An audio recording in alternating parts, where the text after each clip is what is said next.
Good afternoon, good morning, good evening, whatever time you may be watching this. This is Woody Collins with Congo Helping Hands, and we are here to talk about Congo, talking about Congo, another episode. And today we are talking about 5%.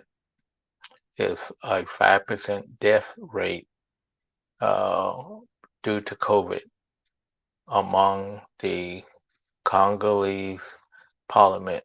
Is that bad? Let you think about that for a second. 5%. 5% interest is not a lot. 5% uh, off on your grades, making you 95%. That's not bad. That's an A. But you're making an A when it's dealing with death. Well, the situation is in most countries, a 5% of the population dying from COVID is, I think, very high.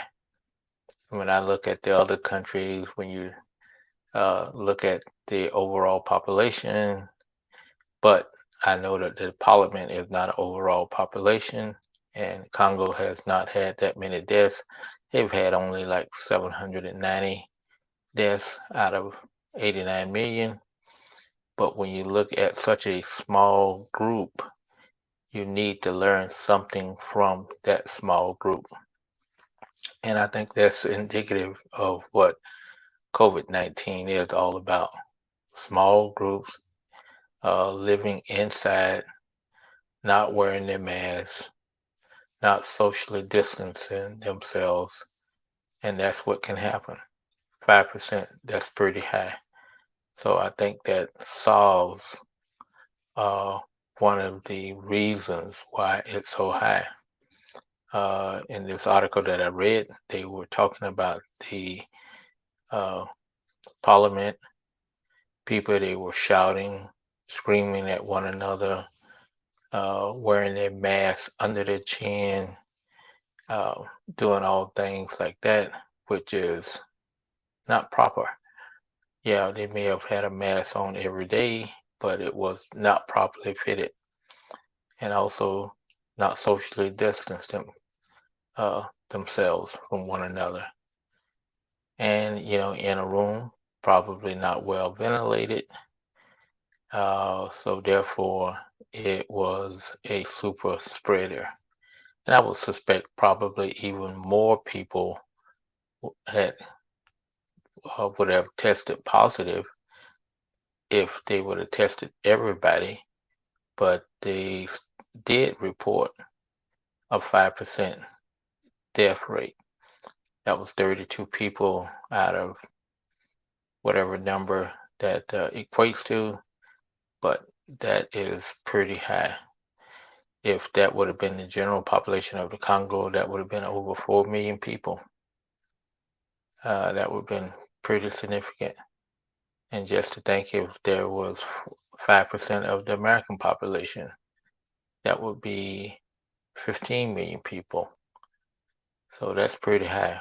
We think of 600,000 people, 654,000 people being a lot of people. So you can imagine if it was 15 million people, not 15,000, 15 million people, what that would look like. So uh, that's my take on it. And it just said that the leaders of the Congo did not heed warnings put out by the as the World Health Organization, and they did not respect the science. So that's all I'll say, but that's not setting a good example for the people. So thank you very much for stopping by. Don't be part of the 5%. Wear your mask, socially distance yourself, wash your hands, and get a vaccine when you can. We all know that the Congo had 1.7 million vaccines and they did not distribute them. There's something like a little over 10,000 done now out of that 1.7 million. 1.3 million was withdrawn because they were afraid that they were going to expire. So that's a sad situation. Thank you again. We'll talk to you later.